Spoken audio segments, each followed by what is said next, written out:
স্ত্রী মারা যাওয়ার মাত্র ১৪ ঘণ্টার ব্যবধানে পৃথিবী ছেড়ে চিরবিদায় নিলেন স্বামীও। ৬০ বছরের সংসার জীবনে স্বামী স্ত্রী সবসময় চাইতেন মৃত্যু যেন তাদের একসাথেই হয়। তাদের সেই ইচ্ছা যেন পূরণ হয়ে গেল অলৌকিকভাবেই। স্বামী স্ত্রীর পবিত্র চাওয়া পূর্ণতা পেল মৃত্যুর মধ্য দিয়ে। ৬০ বছর সংসার যাপনের পর দুজনেই এখন চিরনিদ্রায় শুয়ে আছেন পাশাপাশি কবরে।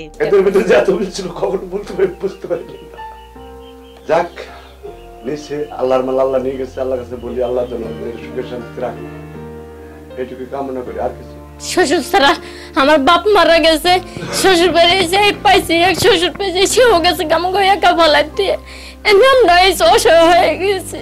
সংসার জীবনে কোনোদিন মনোমালিন্য হয়নি রাজবাড়ী সদর উপজেলার আলীপুর ইউনিয়নের কাদের শেখ ও জাহানারা বেগম দম্পতির। দীর্ঘ পথ চলায় কখনো একদিনের জন্য কেউ কাউকে ছেড়ে থাকেননি। অন্তিম প্রয়াণেও তাই ঘটল তাদের। আমার খুবই ভালো হয়েছে, তার আমি এক ছেলে বৌমা ছিল, তাকে সমস্যা বেশি, দাদে নাতানি খুবই ভালোবাসে, নাতি খুবই ভালোবাসে, পোলা মানে বেশি ভালোবাসে, সবার ভালোবাসছে। আমরা কোনোদিন শ্বশুর এত কোনোদিন মুকালা করি না, আমি শাশুড়ি এত কোনো সময় জরগাল নারাই করিনি। বেঁচে থাকতেও একে অপরকে খুব ভালোবাসতেন কাদের শেখ ও জাহানারা বেগম দম্পতি। কখনো তাদের মধ্যে কোনো ঝগড়া বিবাদ দেখেননি বলে জানান প্রতিবেশীরা। খুবই ভালো ছিল, কিন্তু বুড়ি যে বিছনায় পড়ে রয়েছে, ওই বুড়ি যে মেলের খ্যাপ টানতো, মেলের খ্যাপ টানতো, সেই খ্যাপ টাইনে এসে বুড়ির লেগে রুটি কলা, কিন্তু ভাত খাবার ফেরতো না, রুটি কলা ওই দোহন তাই নিয়ে খাওয়াইতে, বাজার তো নিয়ে আইতো।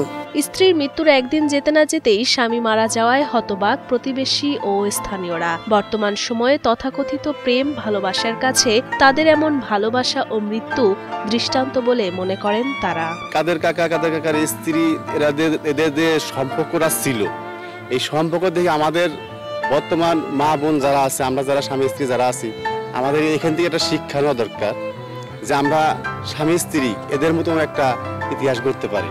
ছেলে পুত্রবধূর সাথে বসবাস করতেন কাদের শেখ ও জাহানারা বেগম। তারা দুজনেই দীর্ঘদিন অসুস্থ থাকার পর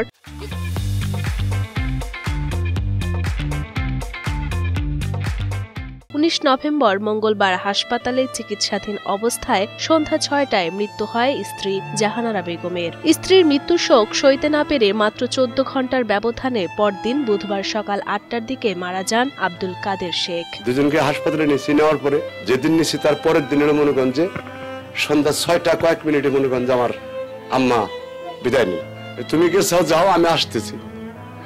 ভোরবেলা মনোগঞ্জে সকালে ৮টা কয়েক মিনিটে মনোগঞ্জে আমার বাবা দেহত্যাগ করে।